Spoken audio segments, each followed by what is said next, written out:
ابھی ہمارے اندر جو ہمارے بڑے بڑے جو ٹھیکیدار ہیں ہمارے لوگوں کے، ان کی پھیلائی ہوئی تعلیم کافی رچ بس سی گئی ہے۔ ہم کسی کے نقطہ نظر کو سننے سے پہلے ہی اس پر الزام لگا کر اسے ٹھکرا دیتے ہیں۔ اب یہ جو عورت کا ایک واقعہ پیش آیا ہے لاہور میں اچرا کے مقام پر، وہ ایک بڑا ہی ناخوشگوار واقعہ ہے۔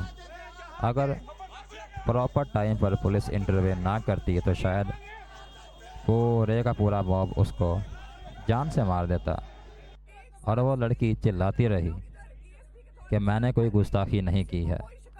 یہ تو بات ہے، ہم کسی کی بات کو سننے کی بجائے اپنی رائے اس پر تھوپنے کی کوشش کرتے ہیں۔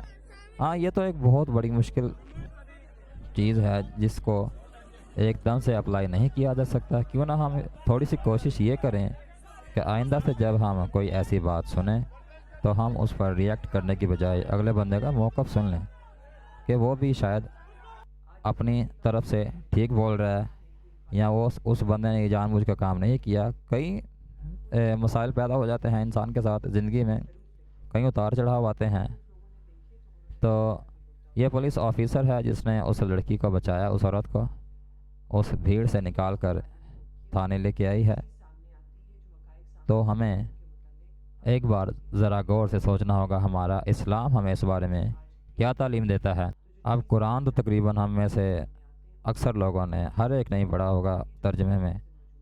جب ابراہیم علیہ السلام نے بت توڑے تھے تو ایک بندے نے گواہی دی کہ میں نے ایک نوجوان کو ہمارے بتوں کو برا کہتے ہوئے سنا جس کا نام ابراہیم تھا۔ ٹھیک ہے، اس نے اب یہ نہیں کہا کہ اسی نے توڑے ہیں، ڈائریکٹ الزام نہیں لگایا، جتنی بات تھی اس نے اتنی ہی بات بتائی، اور وہ لوگ بت پرست تھے۔ ہماری یہ اقدار کہاں ہیں؟ حالانکہ یہ اقدار ہمارے ہی اسی دین میں سے شروع ہوئی ہیں۔ ہم تصدیق کرنے کے بجائے اس بندے پر ٹوٹ پڑتے ہیں کہ شاید یہ بندہ غلط ہے، یہ بندہ ہے ہی گستاخ۔ ایسا بالکل بھی نہیں ہونا چاہیے۔ تھوڑا صبر سے کام لینا ہوگا اور دوسرے کی بات کا بھی سننا ہوگا۔ یہ بالکل وہی مثال ہو رہی ہے جو اقرار الحسن ہے، وہ ایک دم سے اپلائی کرنا چاہ رہا ہے اپنا فارمولا۔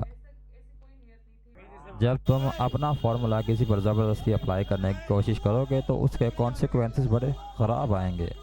ہو سکتا ہے کہ ایک خانہ جنگی والا ماحول پیدا ہو جائے، کیونکہ جو کسی کو الزام لگاتا ہے وہ اس کو اپنے آپ سے کمتر سمجھتا ہے، گھٹیا سمجھتا ہے۔ تو یہ سوچ ہی غلط ہے۔ کسی کو صرف اسی بنیاد پر نہیں مار دینا چاہیے۔ Until the next time، اللہ حافظ۔